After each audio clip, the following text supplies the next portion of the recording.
Friends नमस्कार. नूतन रेसिपीजमध्ये तुमच्या सर्वांचं खूप खूप मनापासून स्वागत आहे. तर फ्रेंड्स आज आपण छान असा सुका जवळाचं कालवण बनवणार आहोत. खायला खूप छान लागतं, भाताबरोबर, चपातीबरोबर, भाकरीबरोबर तर खूपच छान लागतं. तुम्ही नक्की ट्राय करून बघा. तर त्याच्यासाठी ना मी हा सुका जवळा घेतलेला आहे. हे बघा, ड्राय प्रॉन्स, मिनी प्रॉन्स असतात ना, ड्राय प्रॉन्स ते मी घेतलेले आहे. हे बघा,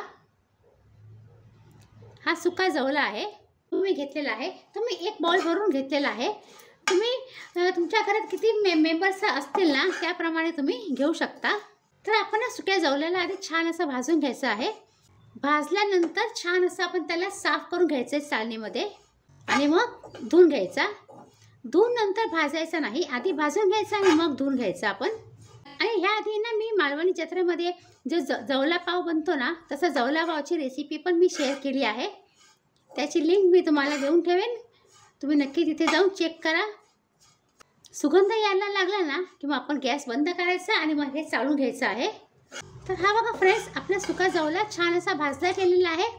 2 ते 3 मिनिटं लागतात आणि कलर पण थोडासा चेंज झालेला आहे. हे बघा, चाळणीमध्ये घेऊन चाळायचं आणि मग हे धुवून काढायचं आहे. हे बघा फ्रेंड्स, मी सुक्या जवळ्याला छान असं चाळून घेतलं आणि मी 3 ते 4 वेळा पाण्याने स्वच्छ धुवून घेतलेला आहे. चाळून घेतलं ना तर त्याच्यामध्ये जे काही कचरा असेल ते सगळा कचरा निघून जातो आणि मग आपण स्वच्छ पाण्याने 4 ते 5 वेळा धुवून घ्यायचं आहे. म्हणजे जो काही वास असेल ना तो वास संपूर्णपणे निघून जातो. तर आता आपण त्याच्यासाठी एक पेस्ट करायची आहे. तर पेस्ट करण्यासाठी म्हणजे वाटण करायचं आहे. तर वाटण करण्यासाठी मी हे 1 चमचा तेल घेतलेलं आहे आणि ह्या तेलामध्ये आधी आपण हा कांदा परतून घेऊया. मी हे छोट्या साईजचे 2 कांदे घेतलेले आहे. आता कांद्यामध्ये आपण 4 ते 5 लसूणच्या पाकळ्या आणि हे अर्धा इंच मी आल्याचा तुकडा घेतलेला आहे. आता ह्याच्यामध्ये मी खोबरं ॲड करते आहे. हा जो चमचा आहे ना तो मी 4 चमचे खोबरं मी घेतलेला आहे. सुकं खोबरं आहे, तुम्ही ओलं खोबरं पण घेऊ शकता. खोबरं आणि कांदा छान असं परतून घ्यायचं आपल्याला. आता मी गॅस बंद करते आहे. जास्त आपल्याला खोबरं एकदम करपवायचं नाही, नाहीतर मग कडवट टेस्ट लागतो. हे बघा, हलकासा खोबरं आपलं ब्राऊन झालेलं आहे. आता हे वाटण थंड करायचं. थंड करून झालं ना की मग आपल्याला मिक्सीमध्ये हे वाटून घ्यायचं आहे.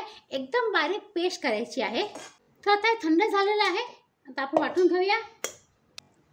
मी थोडंसं पाणी ॲड करते आहे आणि छान असे एकदम बारीक पेस्ट करून घेते आहे. हे बघा, छान असं मी बारीक वाटून घेतलेलं आहे. आता आपण गॅसकडे जाऊया. तर आता मी हे कढई घेतली आहे. कढईमध्ये मी हे 2 चमचे तेल घेतलेलं आहे. आता या तेलामध्ये आपण ॲड करायचं आहे अर्धा चमचा लाल मिरची पावडर, अर्धा चमचा मी काश्मीरी लाल मिरची पावडर ॲड केलेली आहे. आता आपण ह्याच्यामध्ये हे वाटण केलेलं आहे ते आपण ॲड करूया. आपल्याला हे छान असं परतून घ्यायचं आहे आणि हे परतत असतानाच आपण ह्याच्यामध्ये मसाले करूया. 1/2 चमचा मी हळद पावडर घेतलेली आहे. 1 चमचा मी गरम मसाला घेतलेला आहे. 1 चमचा मी लाल मिरची पावडर घेतलेली आहे. तुम्ही किती तिखट खाता ना त्याप्रमाणे लाल मिरचीची पावडर ॲड करा. छान असं तेल सुटेपर्यंत आपल्याला असं परतून घ्यायचं आहे. तुम्ही याच्यामध्ये बटाटा पण ॲड करू शकता. जर तुम्हाला बटाटा ॲड करायचा असेल ना तर जेव्हा आपण तेल ॲड केलं, तेल गरम झाल्यावर कच्चा बटाटा परतून घ्यायचा आणि मग हे वाटण टाकून छान असं परतून घ्यायचं आहे. आणि तुम्हाला आणखी ग्रेव्हीचा कलर पाहिजे असेल तर ह्याच्यामध्ये टोमॅटो पण ॲड करू शकता. हे बघा, वाटण छान असं परतलं गेलेलं आहे. तर आपण जो जवला धुवून ठेवला आहे ना तो आपल्याला ह्याच्यामध्ये ॲड करायचा आहे.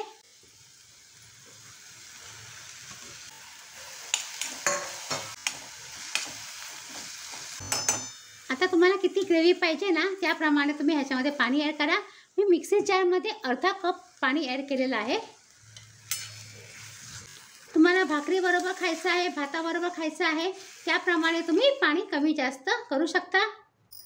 आपण झाकण ठेवूया आणि छान असं वाफ 2 ते 3 मिनिटं छान अशी वाफ देऊन आपल्याला हे शिजवून घ्यायचं आहे. आता 1 मिनिट झालेलं आहे, उघडून बघूया आपण. सुगंध तर खूपच छान येत आहे फ्रेंड्स, तुम्ही नक्की ट्राय करा हे. आता आपल्याला ह्याच्यामध्ये ॲड करायचं आहे मीठ स्वादाप्रमाणे. जर तुम्हाला असं वाटत असेल की रस्सा कमी आहे, ग्रेव्ही कमी आहे, तर आणखी तुम्ही पाणी ॲड करू शकता. आता परत झाकण ठेवूया आणि छान असं आणखी 1 मिनटं शिजवून घेऊया. 1 मिनटं झाली आहे. झाकण उघडून बघूया आपण. हे बघा, छान असं आपलं सुक्या कोलंबीचं कालवण तयार झालेलं आहे, सुक्या जवल्याचं कालवण. आता आपण ह्याच्यामध्ये ना कोकम ॲड करायची आहे, म्हणजे त्याचा जो उग्र वास असतो ना तो कमी होतो आणि ते खायला पण खूप छान लागते. तुमच्याकडे जर कोथिंबीर असेल तर कोथिंबीर नक्की ॲड करा. पण सध्या ते पाऊस आहे, म्हणजे पावसामध्ये मी कोथिंबीर किंवा कोणतीही पालेभाजी मी आणत नाही. पण जर तुमच्याकडे असेल ना कोथिंबीर तर नक्की ॲड करा, खूपच छान लागतं. आता फक्त 2 सेकंद आपल्याला शिजवायचं आहे. आपण जे कोकम ॲड केलं ना ते कोकम आतमध्ये, त्याचा रस आतमध्ये मुरला पाहिजे, म्हणून फक्त 2 सेकंद आपण शिजवून घेऊया. 2 सेकंद झाली आहे. मी आता गॅस बंद करते आहे. तर हे बघा फ्रेंड्स, मस्त गरमागरम असं सुक्या जवल्याचं कालवण तयार झालेलं आहे. सुक्या जवल्याची आमटी तयार झालेली आहे. आणि जर ही रेसिपी आवडली तर नुकताच रेसिपीजला लाईक करा, शेअर करा आणि सबस्क्राईब करा. सबस्क्राईब करताना बेल आयकन नक्की प्रेस करा, म्हणजे मी जी पण छान छान रेसिपीज अपलोड करेन त्याचं नोटिफिकेशन तुम्हाला लवकरात लवकर मिळेल. तर हे सुक्या जवल्याचं कालवण नक्की तुम्ही ट्राय करा. आणि आता आपण पुन्हा भेटूया अशाच छान छान रेसिपीसह. तोपर्यंत बाय बाय. आणि हा व्हिडिओ पूर्ण बघितल्याबद्दल तुमचा खूप खूप धन्यवाद.